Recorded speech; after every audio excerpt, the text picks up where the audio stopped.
North Korea, as well as other foreign affairs and national security related stories, are what we'll be focusing on next. To help us dissect all the events in those realms that made 2017 unique into digestible little bites, we have our defense correspondent Jung-hee and Kwon Jang-ho from the Foreign Ministry with us. Guys, thank you for sacrificing your party hours to be here with us at this hour. Great to be here. Now, we saw tensions on the Korean peninsula brewing to another level, a level that we have not seen before. And with the changes, especially with the leadership of the countries involved. And this is where you come in, Jung-hee. What was some of the biggest and the big North Korea-related news this year? Well, Semin, before that, here are the numbers. North Korea conducted 1 nuclear test and 15 missile tests this year, firing 20 in total. Now, that's less than in 2016, but I'd say that this year's provocations were bolder and more daring. If we look at last year's missile launches, they had maximum range of 3,000 kilometers, putting the U.S. territory of Guam within reach. But this year, Pyongyang's missiles reached higher and higher altitudes. If fired at a normal trajectory, the latest Hwasong-15 missile is seen to have gone a lot further, up to 13 or 14,000 kilometers, putting whole continental United States within reach. After that test, Pyongyang claimed it was a successful one and that the regime has completed its weapons program. But we can't take the claim at face value. Many see there are more to be proven, like the weight of nuclear warhead and the missile re-entry technology. The ever-enigmatic North Korea, they will always be that way. Now, the international community responded, tightening the news further. The United Nations adopting strongest ever sanctions on Pyongyang. Jang-ho, do help us recap how the world tried to force a positive turnaround from the reclusive regime. Sure. So the United Nations adopted 3 new resolutions on North Korea this year. That's the most in any given year up to date so far. Now, they're also the strongest ever, as you mentioned. And to briefly list you some of the sanctions, all coal exports from the regime have been banned, as well as textiles, food products, iron, and other metals and minerals. Imports of petroleum products were also slashed by 90%, as well as a cap on crude oil.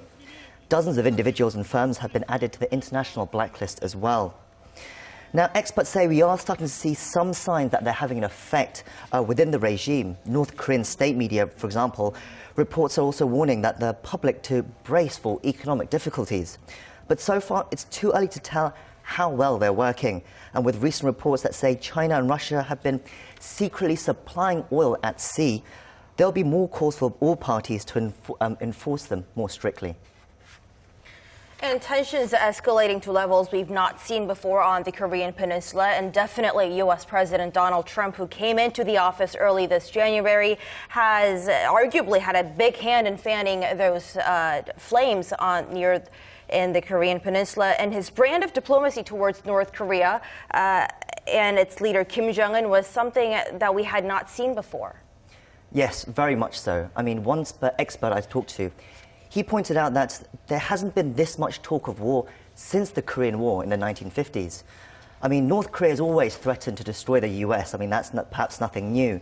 But for the leader of the US to promise fire and fury, as Trump did earlier this year, is unprecedented. However, I would point out that although tensions have heightened, the general consensus is that we're still very far away from an actual all-out conflict. There's been lots of words, but no tangible movements as of yet. Now, Jung-hee, we're going to turn back to you. 2018, which directions are most North Korean watchers leaning towards? More pressure from the international community proving to be fruitful, or faster than expected weapons developments in North Korea? Well, Daniel, there is speculation that the regime could halt its provocations at least for temporarily because it has claimed that its weapons program is complete.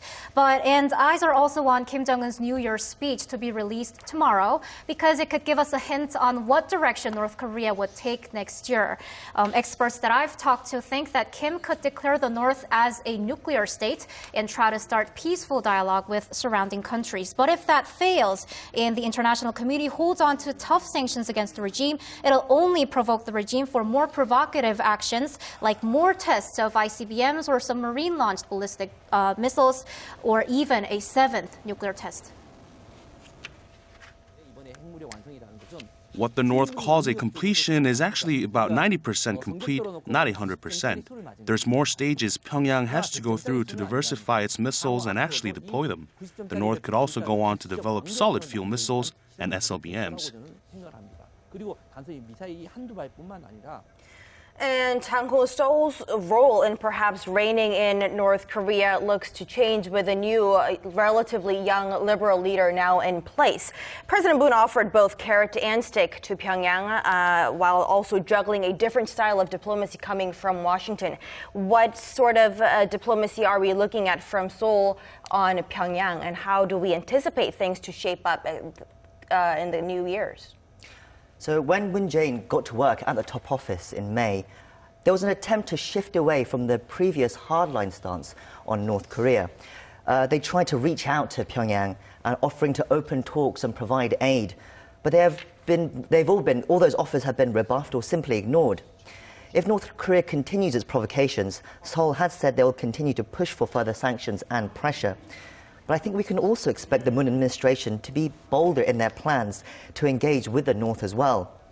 As Jung-hee said, we will have to watch Kim Jong-un's New Year address and other factors such as whether they decide to send athletes for the Pyeongchang 2018 Winter Olympics in February as well, to see whether they'll be more open to dialogue in the new year. Hope springs eternal that some degree of sports diplomacy could help thaw things between the two Koreas. Now, Jang-hee, while we have plenty of stories related to the Hermit Kingdom this year, there's none more dramatic than the daring crossing by a low-ranking North Korean soldier. There's even footage of that, probably one of the most watched clips online.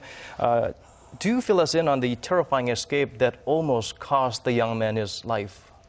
That's right, Daniel. Actually, we've seen quite a lot of North Korean soldiers cross through the military demarcation line and defect to the south. But you're right. Indeed, that defection in November was, of course, the most dramatic one we saw in history. And that's because it happened at the joint security area where the soldiers from the two Koreas stand face to face. Now, just to give our viewers a brief update, the soldier is alive. He's going through the rehabilitation process and he's being investigated by the military and intelligence authorities. Other than him, we saw 3 more soldiers defect to South Korea by crossing over the inter-Korean border, the most recent one taking place just 10 days ago. Pundits say this isn't really a sign that the Kim Jong-un regime is unstable, but just cases of defection happening intermittently with soldiers who've caused problems within their units or who've been influenced by South Korea's anti-Pyongyang broadcasts at the border. And also this year, looking back, there has been an upgrade in South Korea's defense capabilities. Seoul deployed the U.S. THAAD anti-missile defense system in South Korea. Unfortunately, even if it was a choice made out of necessity, that decision was not being taken generously by China. It was very perceived differently in Beijing, leading to frayed Seoul-Beijing relations. That's right. The THAAD battery became fully operational in early September, and that's after Pyongyang carried out its 6th nuclear test. THAAD is a U.S.-made missile defense system capable of intercepting incoming missiles from North Korea, which complements the current Patriot missile defense system. China is worried that the THAAD radar can gather intelligence on its military, and so it's been strongly opposed to it and has retaliated all year long against South Korea for deploying the system. Beijing banned group tours and reduced flights to South Korea and imposed stricter customs regulations on South Korean products. Now, Lotte was the one that had to suffer the most for offering the land to station the THAAD battery. Businesses of 24 Lotte-owned companies came to a halt in China. South Korea and China agreed in late October to put the row behind them and move on, but it still remains to be seen whether it's truly over, since China has been quite capricious in lifting and imposing bans on group tours to South Korea. Capricious would be an understatement. We will hope for the best and keep our fingers crossed. Well, Jang-ho, taking a sidestep to talk about another variable in Northeast Asian diplomacy, one of the biggest stories of the year came just this week. We're talking about a special government task force who released a very critical review of the 2015 Seoul-Tokyo landmark deal on Japan's wartime sex slavery issue. Bilateral relationship is once again hanging in the balance. That's right. The main criticism of the review was that there wasn't enough involvement from the victims of the Japanese wartime sex slavery themselves. I mean, President Moon described it as deeply flawed and said that follow-up measures need to be taken. What the issue now is, what will those follow-up measures be? Some have called for the agreement to be ripped apart altogether, but Tokyo have stated that they have no intention of renegotiating. There is so much friction currently that Prime Minister Shinzo Abe may even snub Seoul's offer to come to the Olympics next February. There doesn't seem to be an easy fix to this, and this will be a real test of the administration's diplomatic capabilities to navigate this issue going into 2018. But we always have to keep in mind the victims here. There are only 32 publicly registered survivors alive today, and their average age is over 90. Seoul will be under pressure to find some sort of resolution to bring them some peace before it's too late. All right, guys, we'll be looking forward to Jang-ho and Jung-hee filling us in and keeping us updated on these issues and more. Thank you so much for being in the studio with us. Thank you. Thank you. It was nice to be